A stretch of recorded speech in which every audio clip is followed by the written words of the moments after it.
സമയം ഒരു 4 മണിയായിരുന്നു കേട്ടോ. കൺമണി നല്ല ഉറക്കമായതുകൊണ്ട് തന്നെ അച്ഛനെയും കൺമണീനെയും വീട്ടിൽ വിട്ട് ഞാനും അമ്മയും പുറത്തേക്ക് ഇറങ്ങി കേട്ടോ. ഞാൻ എപ്പോൾ നാട്ടിൽ വരുമ്പോഴും അമ്മയ്ക്കൊരു നീണ്ട ലിസ്റ്റ് ഉണ്ടാവും കേട്ടോ. ആ സാധനങ്ങളൊക്കെ ഞാൻ ഉണ്ടാകുമ്പോൾ തന്നെയാണ് അമ്മ വാങ്ങിക്കാറ്. വണ്ടി പാർക്ക് ചെയ്ത് ഞാനും അമ്മയും ഒരു ഓട്ടോറിക്ഷ എടുത്തിട്ട് നേരെ ടൗണിലേക്ക് വിട്ടു കേട്ടോ. അവിടെ ഫോക്കേഡി എന്ന് പറഞ്ഞൊരു ഷോപ്പുണ്ട്. എല്ലാ കാര്യങ്ങളും വളരെ ചീപ്പ് ആൻഡ് ബെസ്റ്റായിട്ട് കിട്ടുന്നൊരു ഷോപ്പാണ് കേട്ടോ. ഞാനിത് ഫസ്റ്റ് ടൈമാണ് ഇവിടെ വരുന്നത്. എനിക്ക് ഇതുപോലത്തെ ഒരു ഷോപ്പിൽ വന്നു കഴിഞ്ഞാൽ ഭയങ്കരമായിട്ട് കൺഫ്യൂസ്ഡ് ആവും കേട്ടോ. വാങ്ങാൻ വിചാരിച്ചാൽ എല്ലാം വാങ്ങാനുള്ള സാധനങ്ങളാണ്.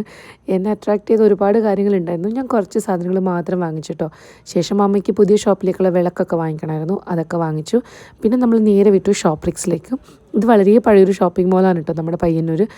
അവിടെ നിന്ന് ഇതാ കുറച്ച് സാധനങ്ങളൊക്കെ വാങ്ങിച്ച് ഞാൻ ഈ ഒരു സാധനത്തിന് വീട്ടിലേക്ക് എടുത്തു കേട്ടോ. ഇതെന്താണെന്ന് വെച്ച് കഴിഞ്ഞാൽ, എനിക്കിപ്പോൾ ഇത് അത്യാവശ്യമാണോ എന്ന് വെച്ച് കഴിഞ്ഞാൽ അല്ല, പുതിയൊരു പ്രൊമോഷൻ വീഡിയോ വരുന്നുണ്ട് കേട്ടോ. അതിന് വേണ്ടിയിട്ടുള്ള പർച്ചേസ് ആയിരുന്നു. അതൊക്കെ കഴിഞ്ഞ് അമ്മയ്ക്ക് സപ്ലൈക്കോ വരെ പോകാനുണ്ടായിരുന്നു. അവിടെ പോയി അമ്മയുടെ സാധനങ്ങളൊക്കെ വാങ്ങിച്ചു. അവിടെ വെച്ചിട്ട് ഒരു യൂട്യൂബ് ഫാമിലി മെമ്പറിനെ ഞാൻ കണ്ടു, പപ്പിത്ത ആൻറ്റി. ഞാൻ വളരെ ഹാപ്പിയാണ് കേട്ടോ. ആൻറ്റി എന്നോട് കാണിച്ച സ്നേഹം അത് ഞാൻ ഒരിക്കലും മറക്കത്തില്ല.